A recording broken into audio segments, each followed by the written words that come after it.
Besar sebagai seorang juru dakwah, cita-cita Ustadz Jafri yang masih ditinggalkan adalah membangun sebuah pondok pesantren. Rencana pembangunan sudah dimulai lama dan tinggal meneruskan.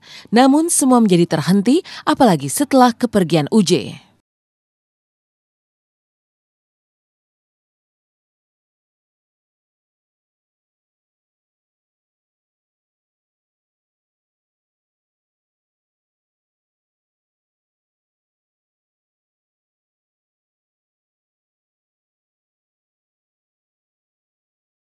Ya, beliau kan kita keluarga besar itu sedang membangun sebuah pesantren ya, Mi, di daerah Cikeas. Gunung Putri dari tanah wakaf yang sekarang sudah kita besarkan, kita luaskan gitu ya. Dan itu alhamdulillah sudah terbangun masjidnya. Jadi pelan-pelan lah ya gitu, bisa terbangun yang lain-lainnya gitu. Itu yang dari dulu beliau cita-citakan yang belum tersampai, pengen membangun sebuah pesantren. Dia suka curhat sama Umi, dia bicara sama Umi, itu kan ada yang baru didirikan di tanah di daerah Cikeas ya. Itu kalau tidak salah Umi, ada masjidnya aja, pesantrennya belum siap ya. Nah suatu saat ya, kita lihat dalam beberapa saat itu akan jadi suatu pesantren. Ya, insya Allah. Soalnya beliau ada di sisi kita sekarang. Ya, beliau mendengarkan doa kiai kita yang datang dari 15 kecamatan ya. Itu semua doa. Doa semua ya Allah, yang Umi juga nggak tahu. Terima kasih banyak. Terima kasih banyak.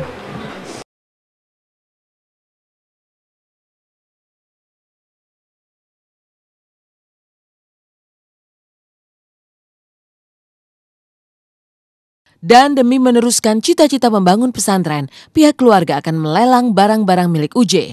Selain untuk tambahan biaya anak-anak, hasil lelang juga untuk keperluan merampungkan pembangunan yang tersendat-sendat. Barang-barang yang rencananya akan dilelang termasuk motor warna hijau yang mengantarkan UJ ke Haribaan.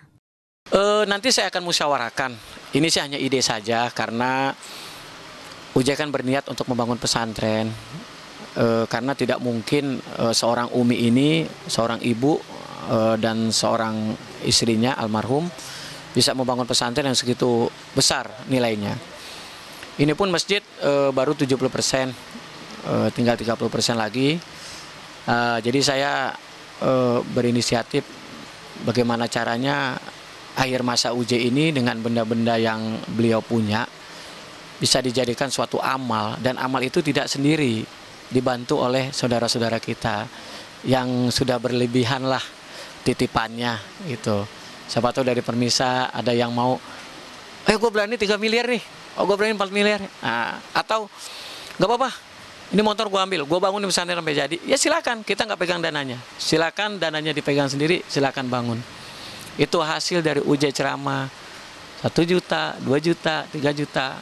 Termasuk Umi dari kelebihan bimbing haji tuh 100.000, 200.000, semua dikumpulin. Itu belum rencana serius ya, baru dari adiknya lah. Artinya terutama motor ya.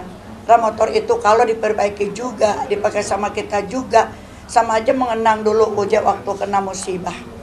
Selalu kita lihat sedih atau sakit hati atau, dan takutnya lagi orang tua kan bilang kalau ada kendaraan yang pernah kecelakaan itu jangan dipakai lagi, nanti celaka lagi, itu kata orang tua begitu. Dan insya Allah mungkin akan dilelang juga untuk pembangunan pesantren atau mungkin untuk biaya anak-anaknya, saya belum tahu ya karena kita masih dalam suasana duka.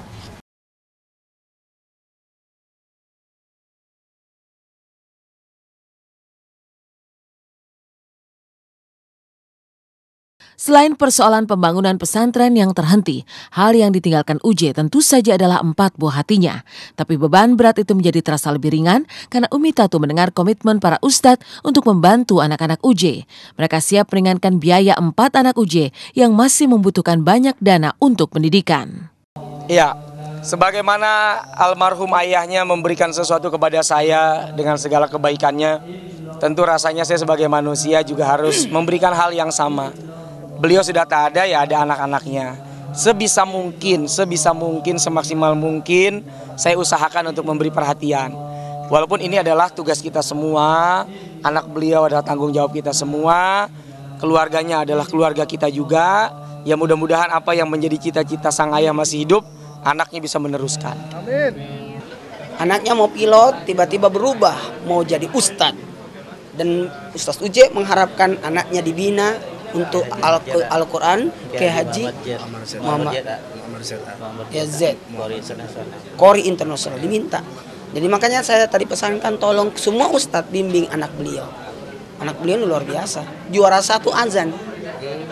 Juara 1 azan. Kelas 5 SD. Kelas 5 SD, bapaknya kelas 5 SD, juara 1 MTQ.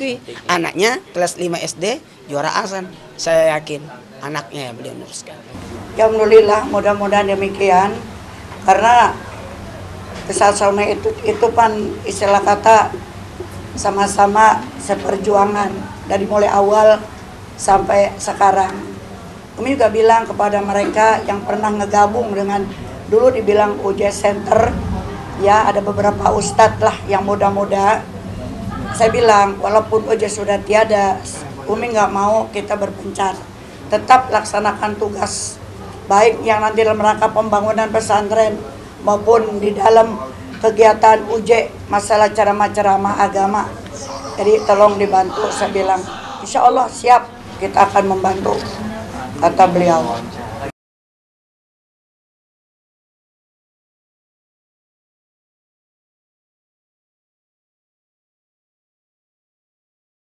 Usai peringatan 40 hari meninggalnya Ustadz Jeffrey nanti, pihak keluarga berencana melelang barang-barang kesayangannya.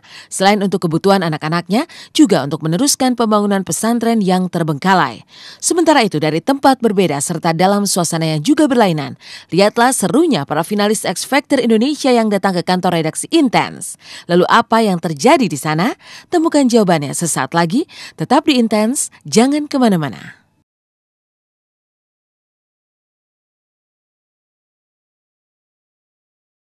Sementara itu, suasana yang sama sekali berbeda dibawa oleh para finalis X Factor Indonesia. Tiba-tiba saja Mika dan kawan-kawan hadir di kantor redaksi Intens dan langsung membuat kehebohan. Lantas, keseruan apa sajakah yang mereka perbuat di Indigo Zone? Benarkah mereka akan menjadi pembuka dalam konser Lengka Sabtu mendatang?